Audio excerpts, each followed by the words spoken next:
Welcome to Everyday Enlightenment. I'm your host, Patty Teal. I'm coming to you today from beautiful Sedona Mago Retreat, located on 190 acres in the high desert near Sedona, Arizona.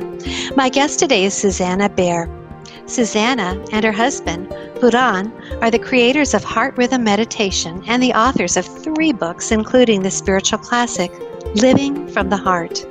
In 1988, Susanna and Puran founded iamHeart, the Institute for Applied Meditation on the Heart, and later established the University of the Heart. They've worked with leading researchers to measure the effects of meditation on heart rhythm, brain waves, light emission, and electromagnetism, demonstrating mastery of both transcendent and heart-centered meditation techniques. Susanna and her husband have been honored to receive the Alice and Elmer Green Award for Innovation from the International Society for Subtle Energy and Energy Medicine, whose past recipients include Dr. Dolores Krieger, Dr. Norman Shealy, and Joseph Chilton Pierce.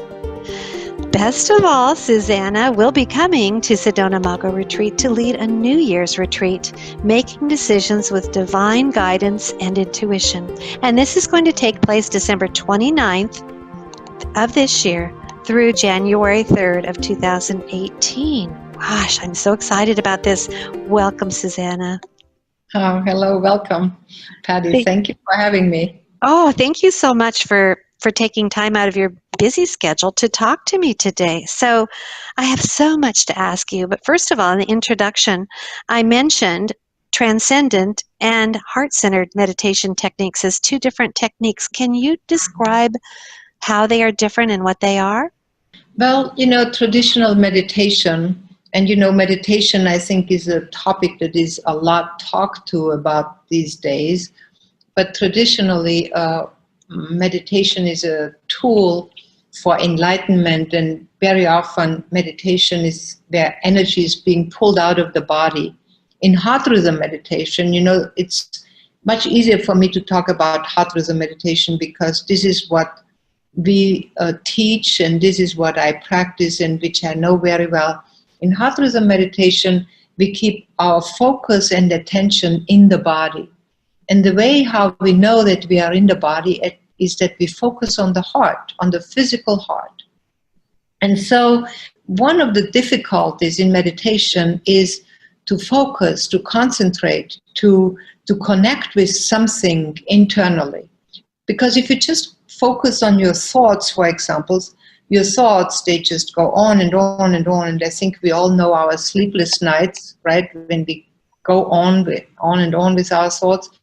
But when you try to look for the heart, it's already something that is body-centered and is inward-centered.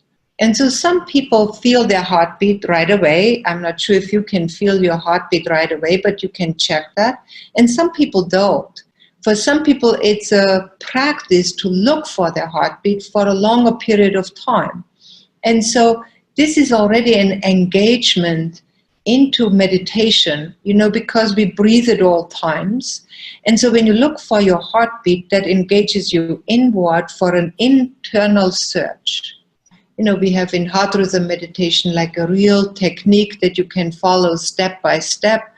And eventually you connect with your physical heart in a very real way, that you feel your heartbeat. And that way you open up then to the emotional and spiritual heart. Oh, that's fascinating. So your heart actually can give you guidance. Oh, very much so. That is, the heart is the most interesting on the physical level organ, but, on the other levels, in the emotional realm, it is the storehold of all the emotions that you can tap into. And on the spiritual level, it is really like the resource. We speak about the universal heart or the one heart, that holds the all. So it is very exciting. And that happens to you just by focusing inward. And the heart, through focus and concentrating on the heart, it expands itself, because the heart has a lot of magnetic energies, a magnetic field, which is much stronger than that of the brain. But maybe I'm jumping ahead of you. No, that's very fascinating. And I think I mentioned to you as we talked before we started the interview today, I actually did this with very young children, kindergarten age, even to feel their hearts and feel their heart beating. So I understand a little bit of it, but I don't think I've gone so deep as what you're talking about, where you actually expand the heart. And it sounds like there's a beginner level and it can be taken much, much further. Well, you know, what you described is actually what happens to people naturally. Mm-hmm. It is just what is the very interesting thing, Patty, is that little children have, till the age of about 6, never have lost their connection to their heart, except if they would have been traumatized. So if you sit down in kindergarten, and I have taught people on all levels meditation, if you sit down with children in kindergarten and just say, put your hand on the heart, or you can even put your hands on when you sit in a circle, put your hands left and right on your neighbor's hearts. They love to do this. And they do. Their hearts very easily. And they feel the warmth and they feel the energy. And the energy that the heart emits is really the magnetic field of the heart and of all living beings. And that is what is experienced. So it's not something you imagine. When you really get in touch with the heart, it's sort of you move into an expansive state. And it is just because most of other meditations focus on the third eye, and the third eye experiences are very different than the heart experiences. Oh, well, they always say, the third eye, by the name itself, it's a very visual experience, correct? Whereas the heart, heart-centered, it's even hard for me anyway, to put into words what you're speaking of, but I think I'm starting to get it.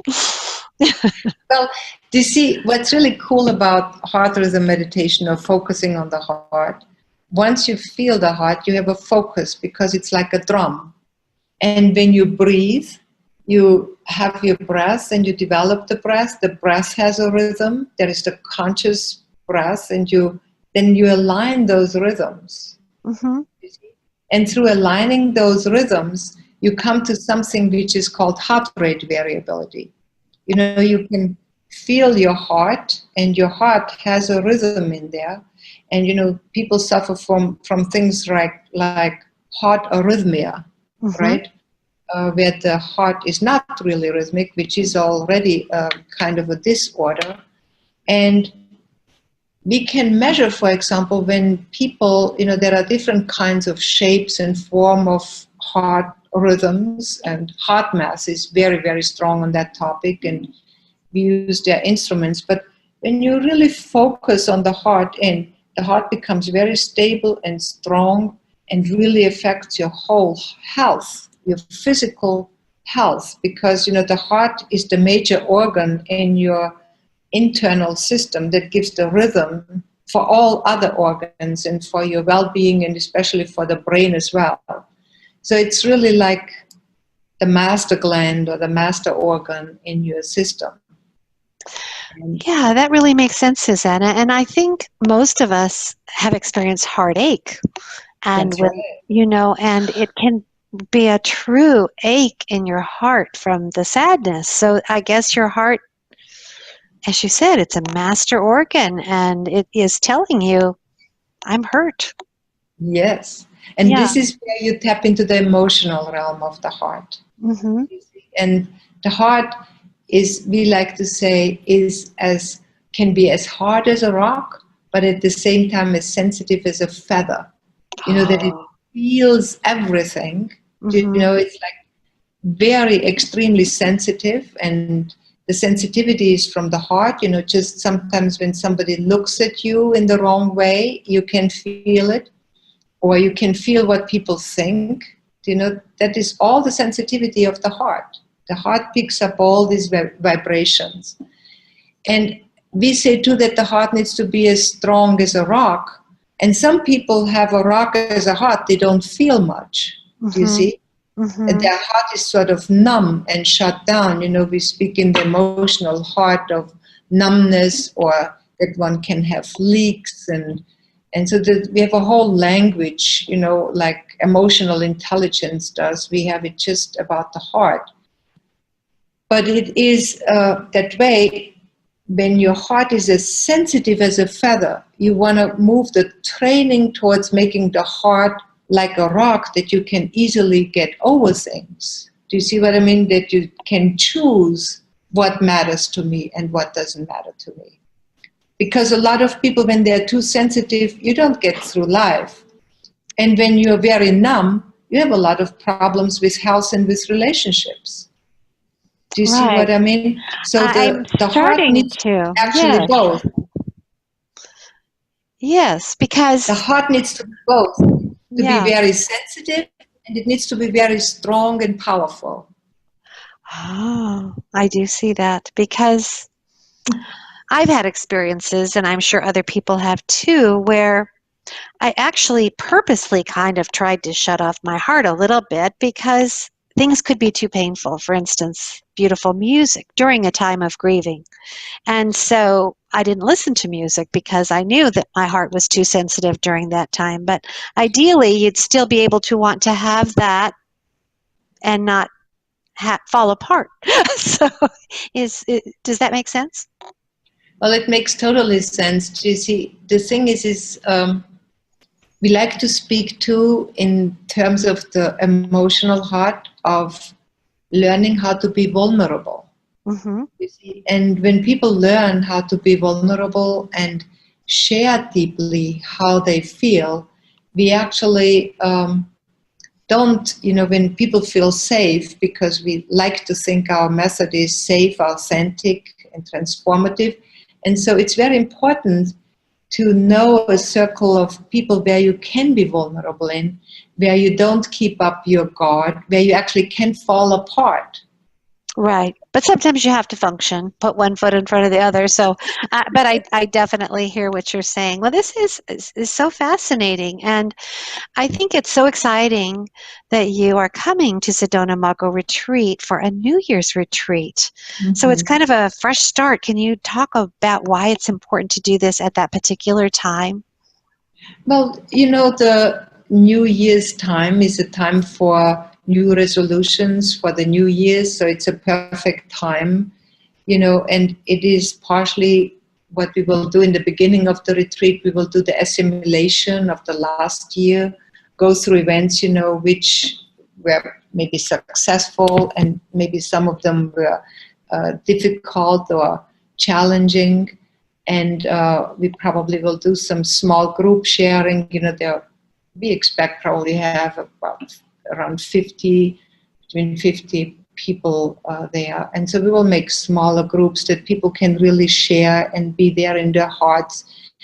And the New Year's retreat, for people of our age, it's often like the New Year's time is a sad time often, because people don't have a lot of parties going on, or if they go to a party, because it's this time where it's after Christmas, where a lot of people celebrate it, where at Christmas parties or at Hanukkah or at what kind of parties. But New Year's is sort of, again, for a lot of people, a vulnerable time if they don't go out on the streets and party. Mm-hmm. But it can be very much of an inward time as well, where you look at, what would I like my life to be like?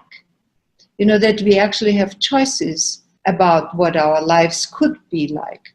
And so we like to make New Year's resolutions and then work with practices, because our practices, they are actually the tools on having an influence on how I can shape my life.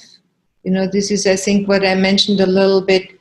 If I have a goal to accomplish something in the next year, that we will do, again, in the next year, a retreat in Taiwan, and then we always try to explore new territories with our retreats and with our hard work. And so what are my goals and how can I achieve them? And so through the practices, through breathing practices and focusing on my heart, I can strengthen my heart, that the goals that I set for myself, that they will go very well and that I can be successful at them. But some of them can be too about healing, or some of the people will have health issues. And, through this heart rhythm meditation, we have helped people with a big variety of health issues that they have healed over time. And so depending on what they choose there on that New Year's retreat, that's what will help them to move forward in the new year. But on New Year's Eve, we will have a great party together too. Wow, got to have some fun, yes. Right, my friend is writing a book and the title is Party Till It's Checkout Time. So anyway, it's a funny title. Anyway, so can you ask your heart questions? What does my heart truly desire? Things like that to help you pin down what your goals are. Is that a part of it? That's exactly what we try to do. The heart, this is like a specific practice, which I can talk a little bit about. It's like, so you can put your hand on your heart and breathe into your heart. And, even if you don't feel your heartbeat, everybody knows they have a heart and where their heart is. And when you breathe into your heart, on the inhalation, you can put a question on your heart. Oh. You can try this out if you like it. I will. I definitely will. Well, that reminds me, are there some samples on YouTube or your website so people could just get a little taste of what you're talking about? Yes. We have a YouTube channel, which is iamHeart.org, I assume. And then I have to look that up, Patty. That's okay. And I'm sure Matt knows all those details, what the channels are called. And we have podcasts. Mm-hmm. We have a wonderful just channel for podcasts, which is on iTunes. Mm-hmm. It's the iTunes channel. And there are a lot of free downloads on there that people get. And on our website, I think we have a lot of information on there about heart rhythm meditation. But this is like a staple practice that people can do is, there is an inhalation and an exhalation, and you bring these breathing practices into the heart. And when you inhale, you put the question on it. And then in the exhalation, you just listen, and what does the universe bring to you as an answer? And what happens then, Patty, is when you listen to the heart, because the mind and the heart are strongly connected. I imagine. We think that the mind is the surface of the heart. How is that? And the depth of the mind is really where the emotions and the heart feel this. And so when you put a question to the heart, because the mind gets involved. Okay, good. Let it do a little work there too. Yes. You're very good, Patty. Very funny. But that's what the mind does. The mind comes up with a lot of questions. Say, do this. This is a good idea, and this is a good idea. And you're like, yeah, really great. Mm-hmm. And some of us are tired of our mind, that you hear, do this, and you think, I've tried all that. That doesn't work, right? Yes. And when the heart speaks. Mm-hmm. You know how you know when the heart speaks? No. Well, I would like to know. I don't know. Yes. I want to know. When you get really surprised. Oh. When you get really surprised, and when you're feeling, oh, wow, I never thought of that. Or when you have the feeling, oh, my God, now I have goosebumps. I was going to say that before you did. It's like sometimes when people say something and you get goosebumps, then I always know, pay attention, you had goosebumps. But right. That's because of the heart? That's right. That's what we think. That's when the heart speaks. It sort of surprises you. Mm-hmm. And it gives you goosebumps. Or you have the feeling, no, I don't want to do that. Oh, You that's see, so when the very mind interesting. talks, you go like, yeah, this, yeah, that. Yeah. This, I've heard that before. Be quiet. Yes. that's exactly it. And the heart Really? gives you like, oh, you could do this and this and this and this. It gives you this kind of back and forth. And you're like, lists. You know, when people make lists, you know, like, I would like to have a new partner in my life. And then they list up what this partner all should have and how he or she should be. And then they meet their partner in their life, and that partner doesn't measure up to anything what they wrote down. But their heart falls in love with them. Ah, Uh-huh. very interesting. So what you're talking about, is that heart guidance or is it intuition or are they one and the same? Well, you know, all of us, we have the intuition. It's a what every human being has, and it's not only human beings we think have that, but even animals have something like intuition. And intuition in animals works differently than in human because it's like another sense. You know, like animals feel when there's a hurricane coming.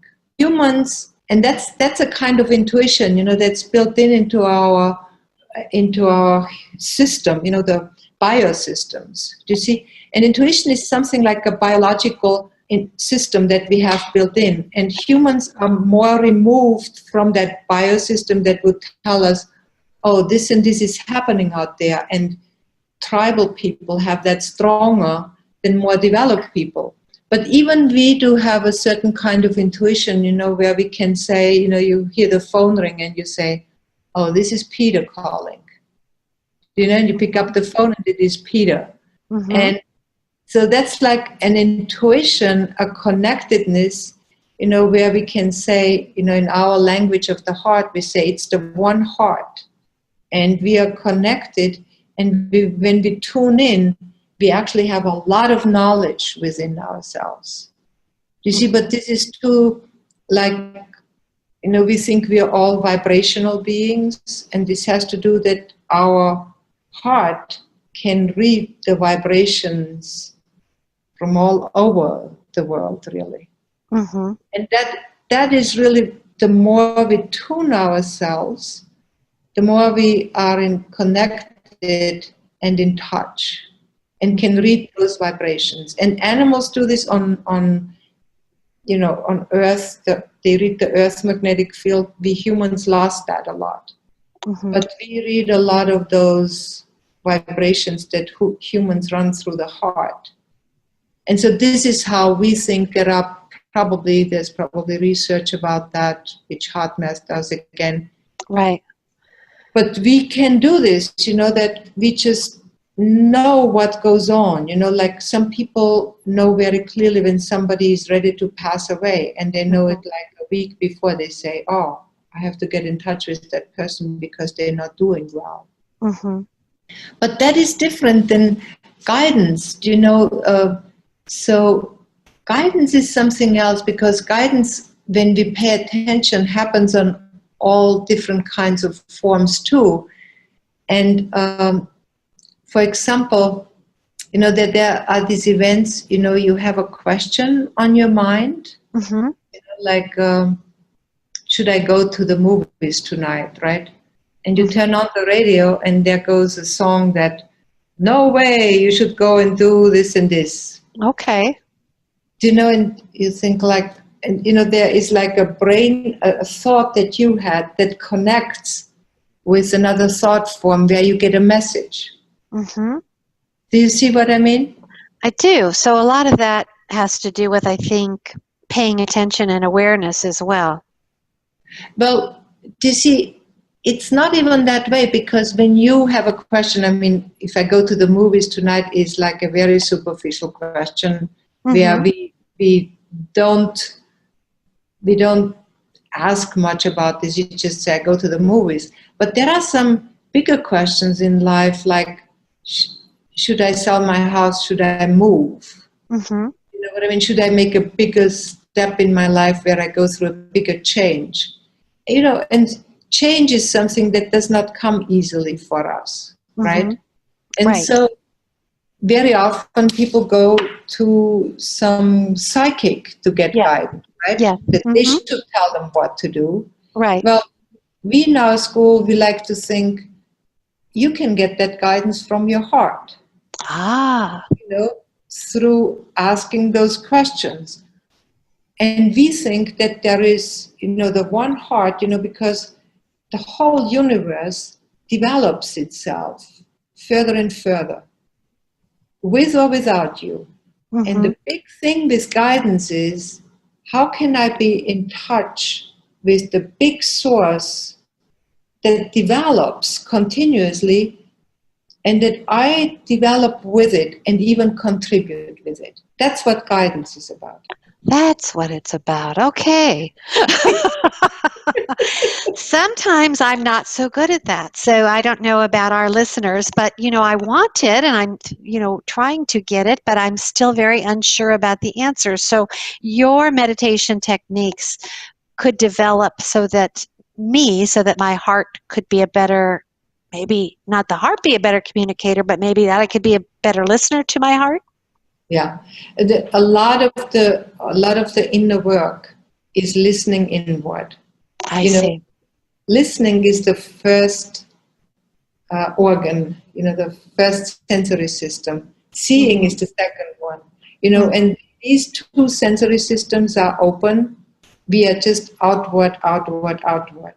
Mm-hmm. Breathing, we need at all times. You cannot live without breathing. But there is the olfactory system, and there is the taste and the smell, and then there is the speaking to be audible. Mm-hmm. So those are the sensory system. We have a practice where we close down the whole system in order to move inward. Wow. Well, I'd like to use this interview as my own personal guidance to learn how to do this, because I think it sounds like about the most valuable skill that you can have, to listen to your heart and really get messages. So I hope that a lot of people that are listening will go to the website and register for this New Year's retreat, where they can discover what their heart has been trying to tell them. And I know that you can register online at iamHeart.org/Sedona.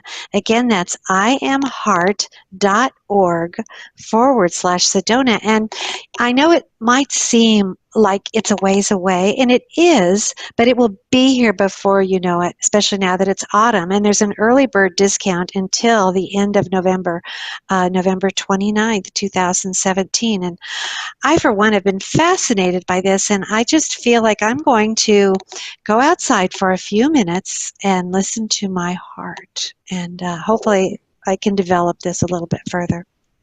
Wonderful, Patty. Well, heart rhythm meditation is very simple. As you said, one just needs to put one's hands on one's heart and feel one's heart and breathe into it, and the heart starts speaking to one. So that is the very magic thing about the heart. Lovely. And the best things in life seem to always be so simple. It's like, oh my gosh, I could have been doing that all along. So that's wonderful. And Susanna, I can't thank you enough for sharing with us today. I really appreciate it. And I hope I have a chance to meet you when you're at Sedona Mago Retreat. All right. Look forward to it, Patty. Thank you, too. Thank you. Bye now. Bye-bye.